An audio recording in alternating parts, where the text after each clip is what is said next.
Bismillahirrahmanirrahim. Assalamualaikum warahmatullahi wabarakatuh. Alhamdulillahi rabbil alamin. Wa bihi nasta'inu ala umuri dunya waddin.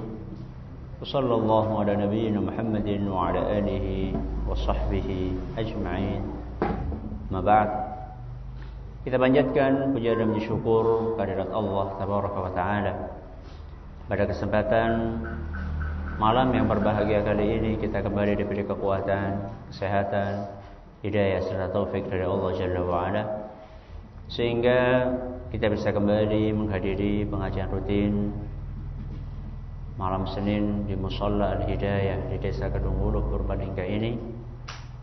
Kita berharap semoga Allah Tabaraka wa Ta'ala berkenan untuk melimpahkan kepada kita semuanya ilmu yang bermanfaat, sehingga bisa kita amalkan sebagai bekal untuk menghadap kepada Allah Jalla wa Ala. Amin ya rabbal alamin. Salam dan salam semoga senantiasa tercurahkan kepada junjungan kita Nabi besar Muhammad sallallahu alaihi wasallam, kepada para sahabatnya, keluarganya dan umatnya yang setia mengikuti tuntunannya hingga akhir nanti.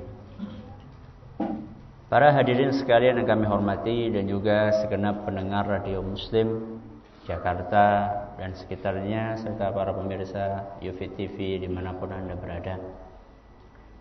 Pada kesempatan yang berbahagia kali ini kita masih akan melanjutkan pembahasan tentang adab di dalam berdoa, di mana pada kesempatan kali ini kita akan membahas sebuah adab yang sangat dianjurkan di dalam agama kita. Namun sayangnya masih banyak di antara kita, bahkan mungkin termasuk saya, masih agak jarang mempraktekannya karena mungkin tidak tahu, atau mungkin karena lupa, atau sudah tahu tapi kurang peduli. Adab itu adalah meluangkan waktu kita untuk mendoakan kaum muslimin. Kita diperintahkan di dalam agama kita untuk meluangkan sebagian dari waktu kita untuk mendoakan kaum muslimin. Kita kaum muslimin semuanya itu butuh doa. Kita kalau didoakan sama orang lain, senang enggak? Senang. Makanya banyak orang berusaha untuk mengumpulkan orang sebanyak-banyaknya dalam beberapa momen. Tujuannya apa? Supaya didoakan. Itu alasannya. Jadi didoakan sama orang lain itu senang kita.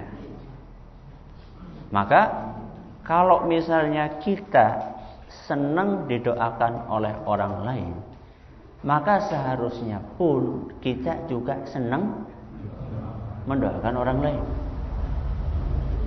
Makanya Nabi kita sallallahu alaihi wasallam pernah menyampaikan, la yu'minu ahadukum hatta yuhibba li akhihi ma yuhibbu li nafsihi. Kalian itu tidak akan dianggap beriman sampai kalian itu menyukai kebaikan untuk orang lain seperti kalian menyukai kebaikan untuk diri kalian sendiri. Jadi kalau misalnya kita menyukai, kita didoakan.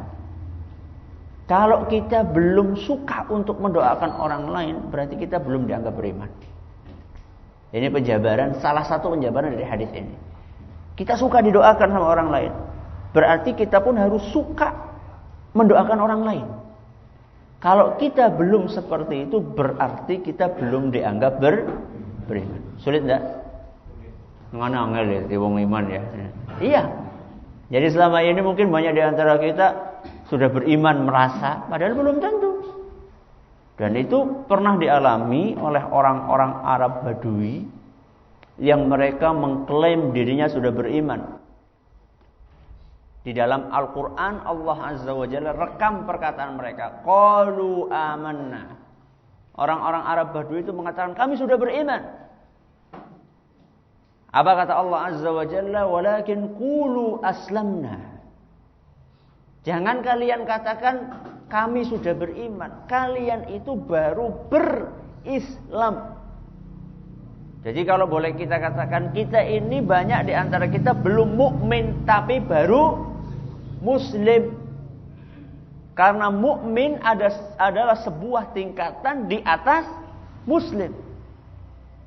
Banyak di antara kita baru muslim, belum sampai taraf mukmin. Karena mukmin, kata Allah Azza wa Jalla di dalam kelanjutan ayatnya, walakin lam yadkhulil imanu fi qulubihim. Karena imannya itu belum masuk kemana? Ke hati. Ya. Makanya di antara bentuk keimanan yang ada dalam hati adalah kita suka orang lain mendapatkan kebaikan seperti kita mendapatkan kebaikan. Tentunya kalau kita pengen didoakan sama orang lain, kita harus mau doakan orang lain. Allah Azza wa Jalla dengan kekuasaannya akan membuat orang-orang suka mendoakan kita kalau kita mau mendoakan orang lain. Jadi kalau kita pelit gak mau mendoakan orang lain, tunggu saatnya. Kapan? Ketika orang-orang gak mau mendoakan kita. Bukan cuma sekarang ketika kita masih hidup, nanti ketika kita sudah meninggal dunia. Tapi kalau misalnya semasa kita masih hidup, kita suka mendoakan orang lain, dan mendoakannya itu nggak usah ngomong-ngomong, ya.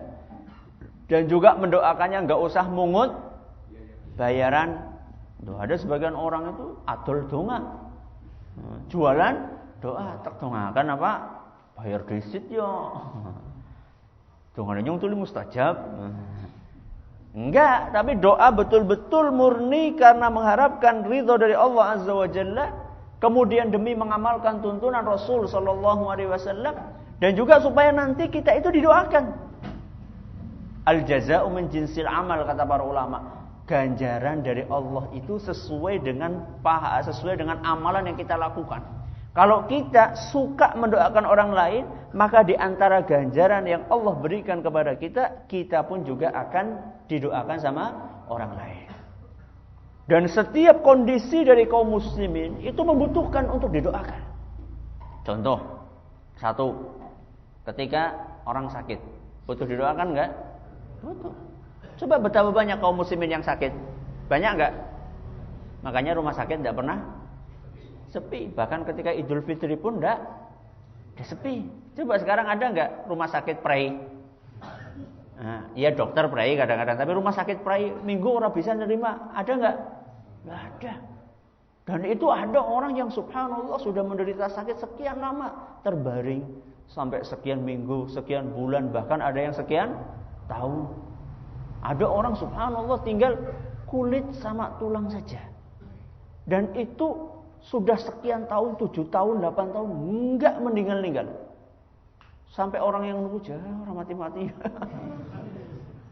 Iki sing nembe wingi lahir jare si dawa umure malah mati disit ya. Subhanallah, memang ada sebagian orang yang diuji oleh Allah Subhanahu wa taala dengan sakit seperti itu. Nah, sekarang kalau misalnya kita melihat orang yang menderita seperti itu, kemudian kita bayangkan diri kita seperti itu, nauzubillah min dzalik. Kemudian kita didoakan sama orang lain, senang enggak? Senang. Makanya Nabi kita sallallahu alaihi wasallam mencontohkan supaya kita mendoakan orang-orang yang sakit. Di antaranya sebuah hadis yang diriwayatkan oleh Imam Tirmidzi, dan beliau menyatakan hadis ini hasan. Kata Nabi sallallahu alaihi wasallam, seandainya kita berkunjung membesuk orang yang lagi sakit, kemudian orang tersebut belum saatnya untuk meninggal, belum datang waktu ajalnya, lalu kita berdoa di situ dengan mengucapkan as'alullahal azim. Apa? As'alullahal azim rabbal arsyil azim an yashfiyaka. Apal? Untuk an yashfiyaka toh. Jadi pertama, as'alullahal azim rabbal arsyil azim an yashfiyaka. Artinya apa? As'alullah, aku meminta kepada Allah Al-Azim. Apa artinya Al-Azim? Yang maha agung, yang maha besar. Rabbal arsyil azim, pemilik arsy yang besar. An yashfiyaka, semoga Allah menyembuhkan kamu. Kalau kita menjenguk orang sakit dan kita membaca ini 7 kali, berapa kali? 7 kali, pasti akan sembuh. Loh, kok guyu? Benar, ini kata Nabi SAW. Saya menyampaikan apa yang dikatakan oleh Nabi SAW. Kalau kita menjenguk orang sakit dan belum datang ajalnya, ya, belum saat itu mati, memang Allah mengizinkan dia itu belum saatnya untuk mati. Ya iyalah kabian ya. Loh ya enggak mesti. Ada orang belum saatnya mati tapi urung saatnya mari. Ada enggak? Ada. Jadi kalau Allah menakdirkan itu orang belum saatnya meninggal, kemudian kita bacakan doa tadi berapa kali? 7 kali. Pasti sembuh. Ya orang ngerti ya. Apa doanya tadi? As'alullahal azim Rabbal arsyil azim an yashfiyaka. As'alullahal azim Rabbal arsyil azim an yashfiyaka. As'alullahal azim, aku meminta kepada Allah yang maha agung. Rabbal arsyil azim, Allah itu pemiliknya arsy yang agung. An yashfiyaka, semoga Allah menyembuhkan kamu. Berapa kali? 7 kali. Pasti sembuh. Ya. Kalau tidak percaya coba. Ya. Kalau menjenguk orang sakit, ya, menjenguk orang sakit itu tidak mesti kita itu tetangga kita, bapak kita. Pernah nggak bapaknya sakit? Pernah. Ibu kita? Pernah. Anak kita? Ya sudah itu. Jadi kalau misalnya kita tahu anak kita sakit, kemudian ibu kita sakit, bapak kita sakit, atau orang lain sakit, siapa saja, kita doakan dengan ini 7 kali, dengan izin Allah dia itu pasti akan sembuh. Dan ini mengajarkan kepada kita supaya kita itu mendoakan dan peduli dengan kaum muslimin. Jangan sampai kita itu egois, cuma memikirkan diri kita sendiri.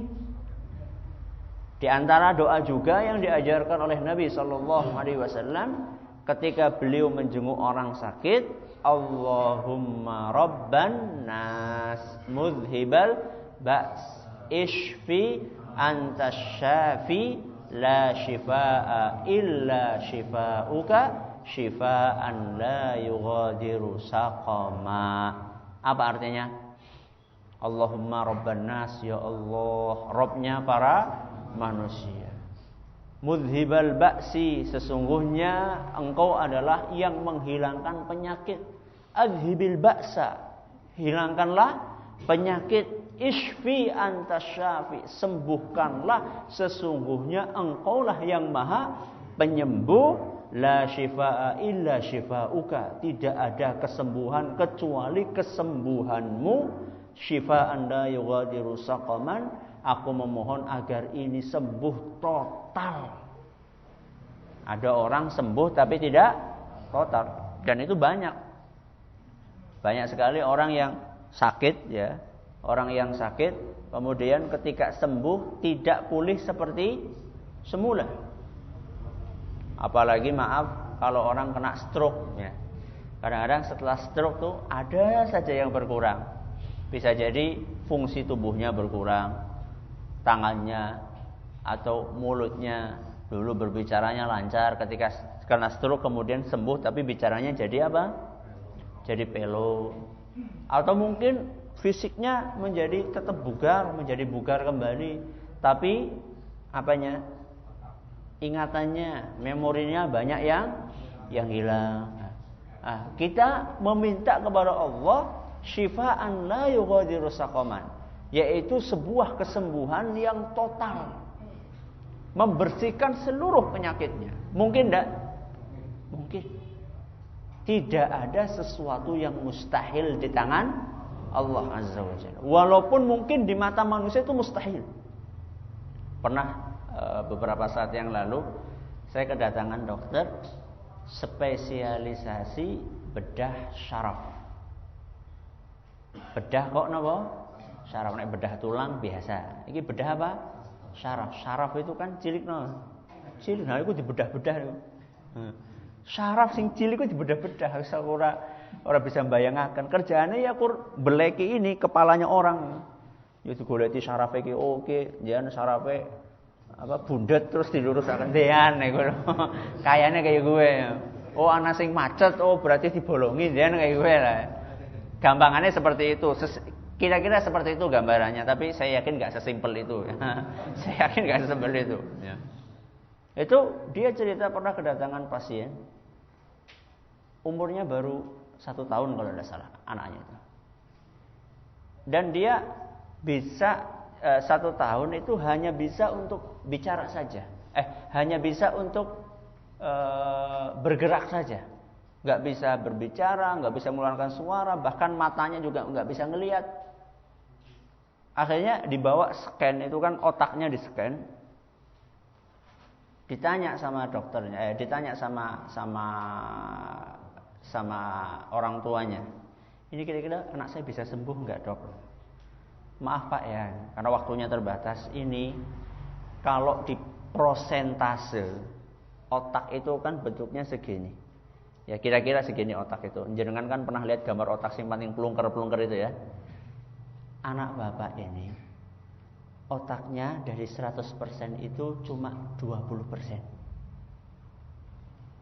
Diberi sama Allah cuma berapa? Jadi kalau kayak gini berarti cuma seberapa? Mungkin cuma segini saja otaknya.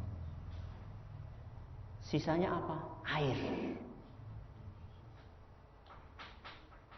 Dokternya, wah kalau saya ini tidak bisa mengembalikan otak yang 80%, kata dia.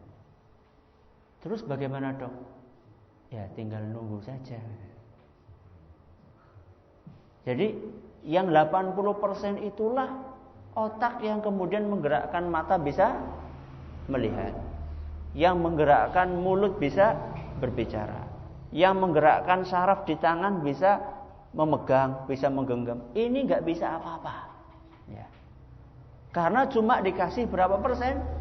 20% sama Allah Subhanahu wa Ta'ala. Nah, ketika kita membayangkan seperti itu kan subhanallah, bagaimana sedihnya, ya. Orang tua yang dikaruniai anak dan kadang-kadang banyak di antara pasien-pasien yang seperti itu sudah nunggu anak sekian tahun. Berarti itu anak satu-satunya. Allah takdirkan mendapatkan ujian seperti itu. Dan rata-rata kata dokter tersebut, yang terkena penyakit seperti itu rata-rata adalah orang yang kurang mampu.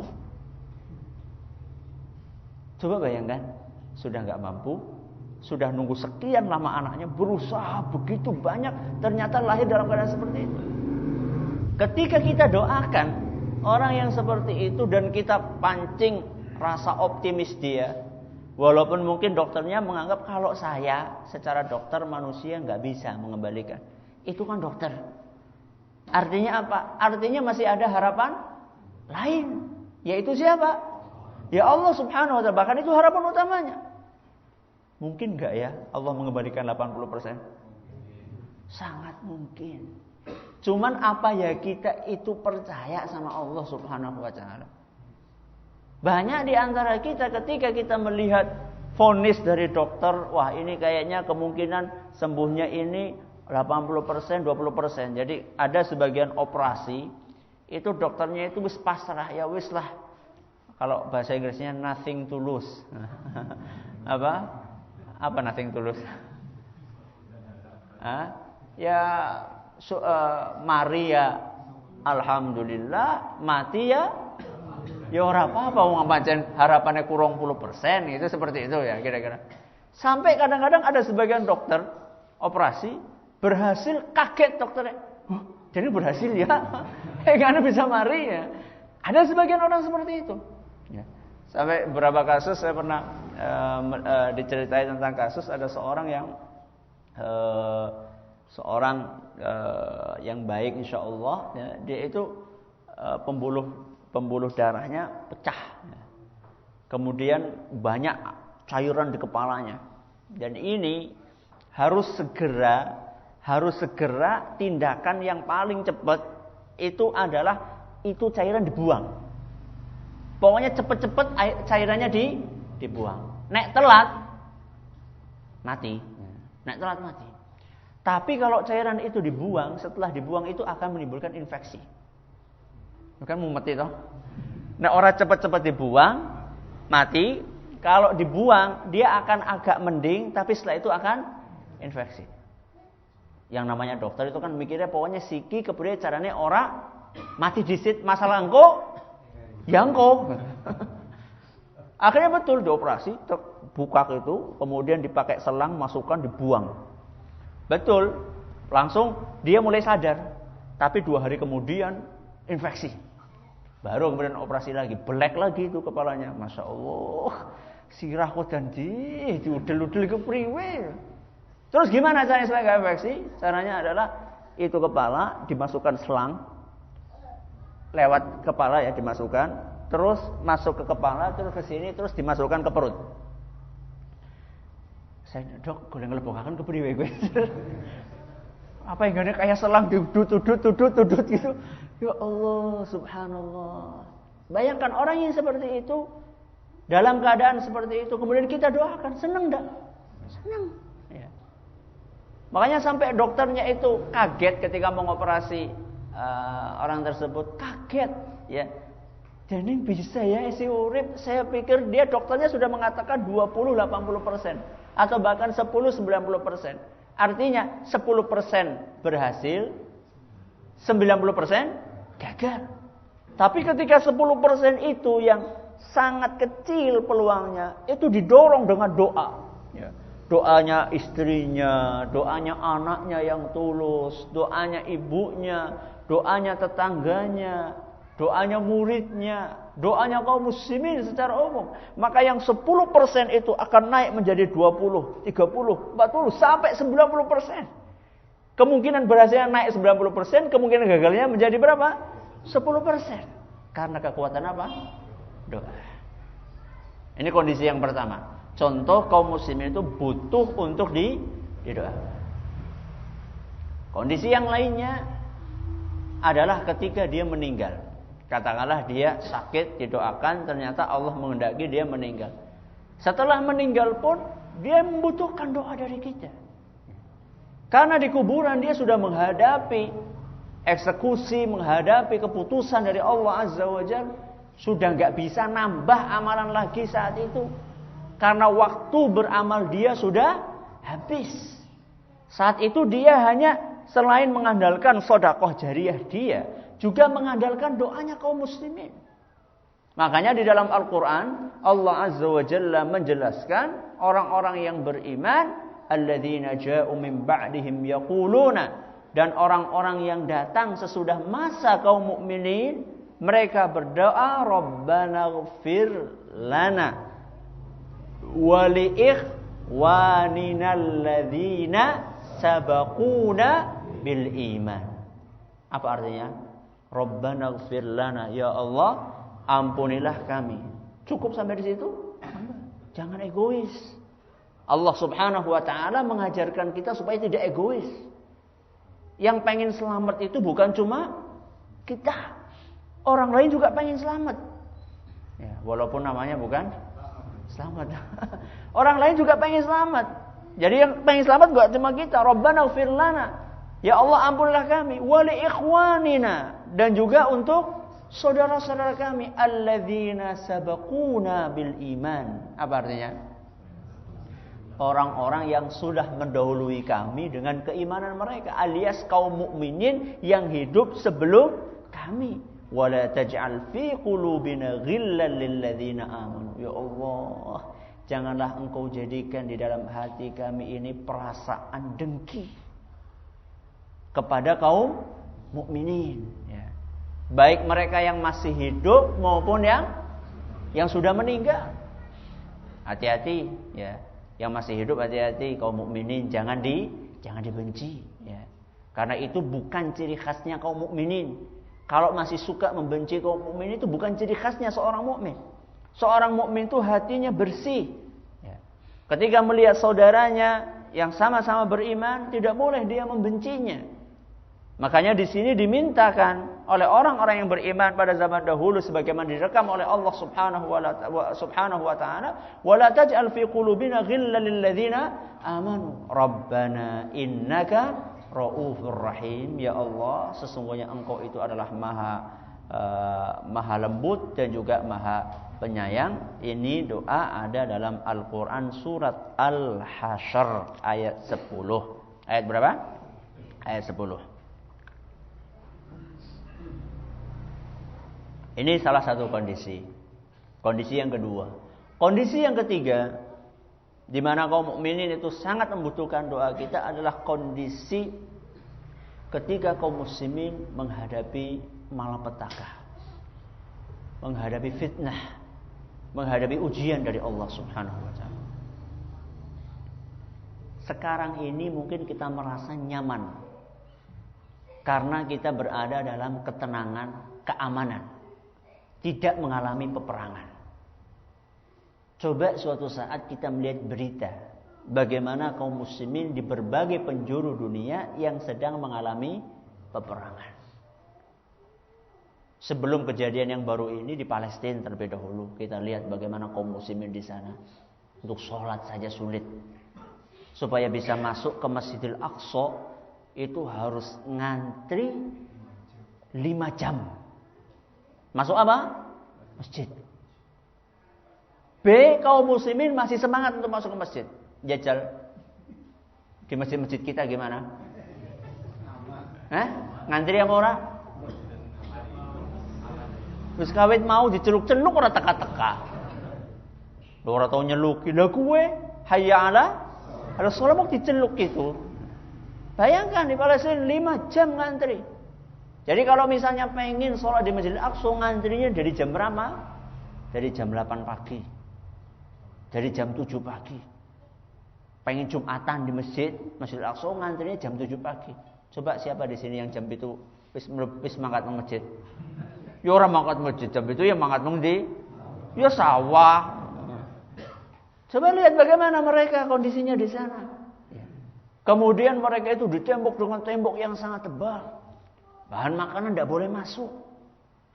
Dikit-dikit orang-orang penjajah kaum Zionis menembaki saudara-saudara kita di sana. Belum lagi yang terbaru di mana? Di Suriah. Betapa banyak di sana orang-orang yang dibunuh oleh oknum-oknum yang tidak bertanggung jawab. Ibu-ibu menjadi janda, anak-anak menjadi yatim, bapak-bapak kehilangan anaknya di depan mata mereka sendiri. Bayangkan, auzubillah min dzalik, melihat anaknya sendiri, kepalanya ditembak sampai pecah di hadapan dia, mati. Bagaimana coba bayangkan? Nah, orang-orang yang seperti itu membutuhkan doa kita. Jadi sekarang yang kita merasa aman, merasa tentram, merasa nyaman, jangan sampai lupakan saudara-saudara kita di berbagai penjuru dunia yang mengalami seperti itu. Ini diajarkan sama Nabi SAW untuk mendoakan mereka. Minimal kita mendoakan. Kalau kita nggak bisa membantu secara langsung, minimal kita mendoakan mereka. Coba siapa di antara kita yang menyempatkan mendoakan mereka kaum muslimin yang ada di Suriah, yang ada di Palestina, yang ada di Mesir, yang ada di berbagai penjuru dunia, yang ada di mana? Suku apa namanya? Apa? Rohingya, ya. Siapa di antara kita mendoakan mereka? Kita cuma mikir diri kita sendiri yang sekarang aman. Nauzubillah min dzalik, bisa jadi suatu saat kita mengalami hal yang serupa. Ketika kita didoakan sama orang lain, kita tuh seneng gitu loh. Jadi jangan dipikir kaum muslimin di sana di Palestina itu ketika mereka mendengar berita kita mendoakan mereka enggak langsung senang sekali mereka. Saya sering ketemu sama beberapa teman. Ketika masih di Madinah, ada beberapa teman dari Palestina. Dia bercerita terharu melihat kaum muslimin di Indonesia mendoakan mereka. Senang mereka didoakan gitu. Sebagaimana kita ketika suatu saat naudzubillah min dzalik mengalami masa-masa seperti itu, kita didoakan, kita senang. Makanya Nabi SAW mencontohkan untuk melakukan namanya kunut nazilah. Kunut apa? Nazilah. Kunut nazilah itulah doa kunut untuk mendoakan kaum muslimin yang sedang tertimpa musibah besar. Nabi SAW mencontohkan, bahkan sampai 1 bulan Nabi SAW kunut mendoakan kaum muslimin. Ya. Dan juga diikuti oleh Abu Bakar, oleh Umar radhiyallahu anhu, dan juga oleh para a'immah kaum muslimin, mereka juga seperti itu. Kalaupun kita nggak bisa misalnya melakukan kunut nazilah, paling tidak di antara azan dengan qomat kita selipkan doa-doa untuk mereka. Ya Allah, kalau nggak bisa pakai bahasa Arab ya nggak apa-apa pakai bahasa Indonesia. Ya Allah, bantulah kaum muslimin yang ada di Palestina, yang ada di Suriah, selamatkanlah mereka. Kemudian hancurkanlah musuh-musuh mereka.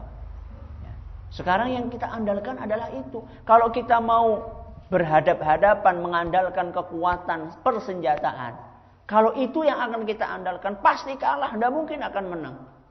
Karena perlengkapan kaum muslimin itu jauh di bawah perlengkapannya orang-orang kafir. Ya dari dulu yang namanya kaum muslimin selalu jumlahnya, perlengkapan senjatanya selalu jauh. Coba lihat bagaimana perang Badar. Kaum musyrikin jumlahnya 1000 lebih, kaum muslimin jumlahnya cuma berapa? 300. Persenjataannya terbatas, jumlahnya terbatas, persenjataannya terbatas.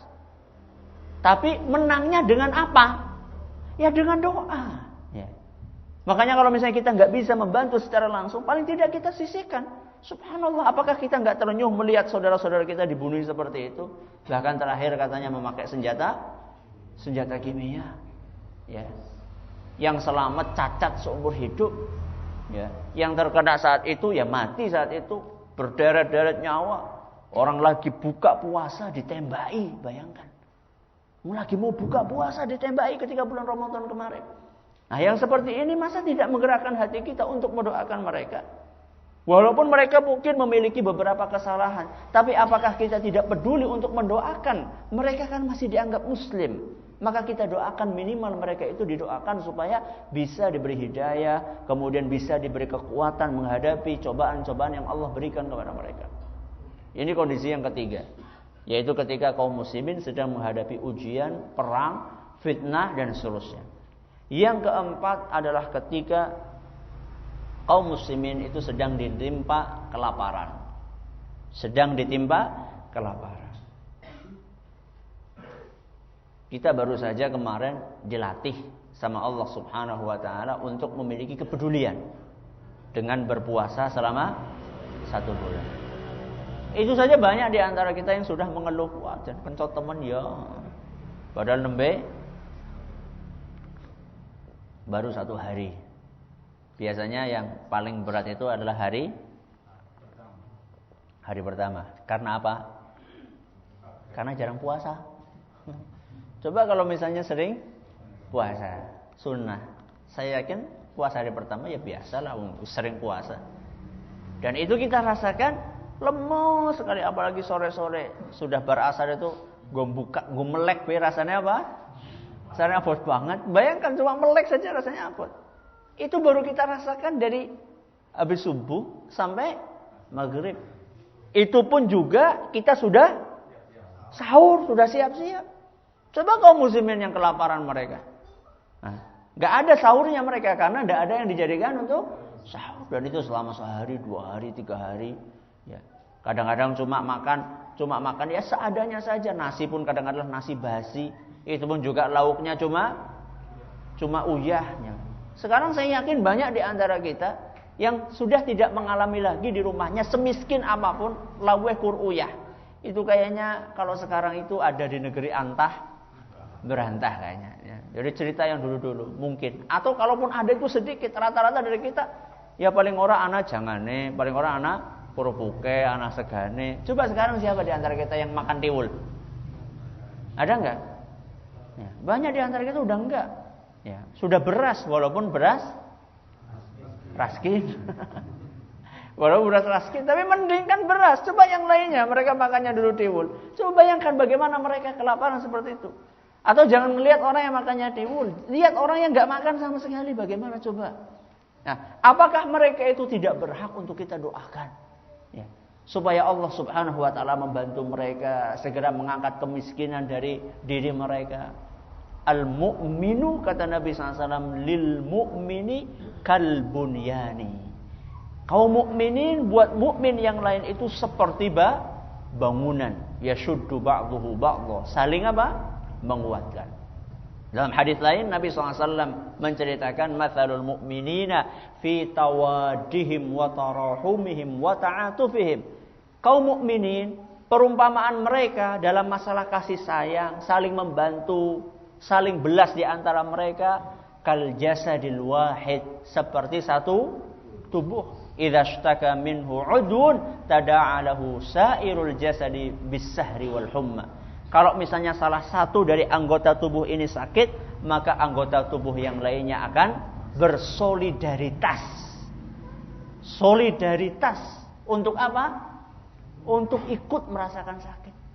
Makanya sering saya contohkan di sini. Kalau misalnya yang sakit giginya, maka tangannya juga akan bersolidaritas. Apa yang dilakukan oleh tangan? Terus ya. Padahal wallahu alam itu ada sembuh apa enggak tahu saya. Tapi lihat bagaimana solidaritasnya tangan gitu. Jadi apa ada orang sakit gigi tangannya diem aja. Orang yang ora iki sing lara tuh liko. Tidak ada, kecuali kalau orang tangannya lumpuh ya. Ini tangannya mau elus-elus. Kemudian mata juga ikut solidaritas. Solidaritasnya apa? Nangis ya. Kemudian lisannya juga ikut solidaritas. Apa lisannya? Ya paling ora aduh atau ndonga ya lisannya. Baca doa yang diajarkan oleh Nabi SAW. Kakinya juga ikut solidaritas. Apa kakinya? Gedebukan. Itu gedebukan. Kakinya apa? Jalan kemana? Jalan berobat. Semuanya lihat bayangkan. Itu seharusnya kaum muslimin seperti itu. Kalau misalnya kita melihat ada orang yang fakir, kita punya kelebihan rezeki, kita berikan kepada mereka. Bahkan pada zaman para sahabat Nabi SAW, bukan hanya kelebihan rezeki, rezeki yang mereka miliki diberikan sama orang lain. Sekarang banyak di antara kita makanannya terbuang-buang begitu saja di rumah. Roti barbada gue, masya Allah, orang tong-tong, nanti blenger. Sampai roti-roti yang itu loh, yang apa, yang itu roti-roti pasta apa itulah yang dijual kalau musim lebaran itu ramai banget itu, yang kuning-kuning, masanya coklat-coklat itu. Itu kadang sampai sekarang nggak habis-habis ya. Padahal banyak orang yang masih butuh makan untuk itu. Maka ini perlu kita hidupkan di dalam diri kita sebagai kaum muslimin, bahwa salah satu yang diajarkan di dalam agama kita, etika adalah mendoakan kaum muslimin dalam sekian kondisinya. Ketika mereka sakit, ketika mereka sudah meninggal dunia, ketika mereka sedang ditimpa musibah, dan juga ketika mereka sedang kelaparan atau menderita kemiskinan. Dan juga dalam kondisi-kondisi lain kita diperintahkan untuk mendoakan kaum muslimin. Semoga yang sedikit ini bisa memotivasi kita untuk bersemangat mendoakan saudara kita. Silakan kalau ada pertanyaan, monggo. Permintaan ya. Ya insyaallah. Tapi nggak usah di hadapan orang-orang ya. Insyaallah saya doakan insyaallah. Tapi seharusnya kaum muslimin itu punya kepedulian untuk mendoakan tanpa diminta, ya, tanpa diminta. Dan ini penting, ya, kita mendoakan tanpa diminta. Sekedar orang tahu, istri saya lagi sakit, jadi nggak usah teman kita ini minta, kita langsung oh iya, berarti perlu didoakan. Jadi insya Allah. Tapi juga saya juga merasa, tapi yang jadi intinya adalah doa orang yang bersangkutan, kemudian orang lain. Apalagi saya juga merasa bukan orang-orang yang termasuk saat ini, bukan termasuk orang-orang yang tongane ketone mandi banget itu bahagia. Karena masing-masing itu mengetahui kadar keimanannya. Ya. Jadi mungkin jenengan melihat sesuatu yang tidak jenengan ketahui dari diri saya, ya banyak kekurangannya lah ya. Tapi sama-sama kita berusaha insyaallah. Dengan cara seperti apa Rasul SAW mensyiarkan Islam? Wah, ini pertanyaan ini butuh pengajian, berapa kali pengajian ini jawaban seperti ini. Ya, mensyiarkan Islam ya dengan lisan, dengan perbuatan, dengan praktek. Yang biasa disebutkan dakwah bil lisan sama dakwah bil hal ya. Dakwah dengan lisan, dakwah dengan praktek keseharian. Itu intinya seperti itu. Ya. Bagaimana caranya kita membentuk orang sakit secara perundungan, terutama yang mana berdoa sendirian dengan diri salah satu dengan doa yang tadi. Kalau misalnya kita menyium orang sakit, apakah kita itu mendoakan sendiri-sendiri atau dipimpin oleh satu orang di antara yang hadir? Kalau misalnya bisa baca sendiri-sendiri, itu mungkin lebih baik. Ya. Kalau misalnya yang berkunjung itu semuanya sudah bisa pada berdoa dan sudah hafal, itu mungkin lebih baik karena di situ bisa lebih konsentrasi kemungkinan, lebih ikhlas juga. Kalau dipimpin itu kadang-kadang amin amin tok, tapi orang ngerti apa sih diamini gitu nah. Itu kalau misalnya sudah hafal, masing-masing sudah hafal ya doa sendiri-sendiri. Tapi kalau misalnya banyak yang belum hafal ya insya Allah tidak apa-apa ya dipimpin. Karena dalam kondisi seperti itu banyak yang tidak bisa berdoa dengan apa yang dicontohkan oleh Nabi SAW. Ya tidak apa-apa dipimpin insya Allah oleh salah satu dari mereka dibaca. Bisa juga yang lainnya menirukan atau juga tinggal mengamini insya Allah tidak apa-apa. Ya. Ada yang lain, moga. Apa beda hadis hasan dan hadis sahih? Apa bedanya hadis hasan sama hadis sahih? Sebelum berbicara perbedaan, kita bicara persamaan. Ya. Apa persamaan antara hadis hasan sama hadis sahih? Persamaan hadis hasan sama hadis sahih sama-sama boleh diamalkan. Itu persamaannya. Perbedaannya apa? Perbedaannya antara hadis hasan sama hadis sahih. Hadis sahih itu lebih kuat daripada hadis hasan. Kalau boleh dibagi 3, ada sahih, ada hasan, ada apa? Ada dhaif. Ya, yang pertama sahih, yang kedua hasan, yang ketiga dhaif. Hasan ini di tengah-tengah antara sahih sama dhaif. Kalau palsu di bawahnya lagi, ya. Maudhu, ya. Palsu di bawahnya lagi. Mutawatir di atasnya sahih. Tapi saya gunakan istilah yang paling sering, ya. Ada sahih, ada hasan, ada dhaif. Kalau hasan ini nggak sampai ke dhaif, artinya masih bisa dipakai, cuman belum sampai ke sahih. Kalau kata para ulama, kalau hasan ini biasanya yang meriwayatkan hadisnya adalah orang yang hafalannya sedengan. Yang hafalannya sedengan. Kalau yang sahih hafalannya wah. Nek sing dhaif hafalannya dhaif. Namanya dhaif ya hafalannya dhaif. Misalnya kurungane BLT balsam mana pembagian pira? 1 juta. Padahal kerumunan pira? Kerumunan berapa sih sekarang balsam? 300. Nah, kerumunan 300 ngomongnya 1 juta. Ini hafalannya apa? Lemah. Ini hadisnya apa? Dhaif ini. Nah, jadi orang-orang yang hafalannya lemah itu hadisnya dhaif. Kalau yang sedengan itu hadisnya hasan. Kadang-kadang dhaif ini bisa naik peringkat menjadi hasan. Kadang-kadang hadis yang dhaif bisa naik peringkat ke hasan. Kapan? Ketika dhaifnya ini banyak. Jadi hadisnya dhaif tapi yang meriwayatkan ana dhaif.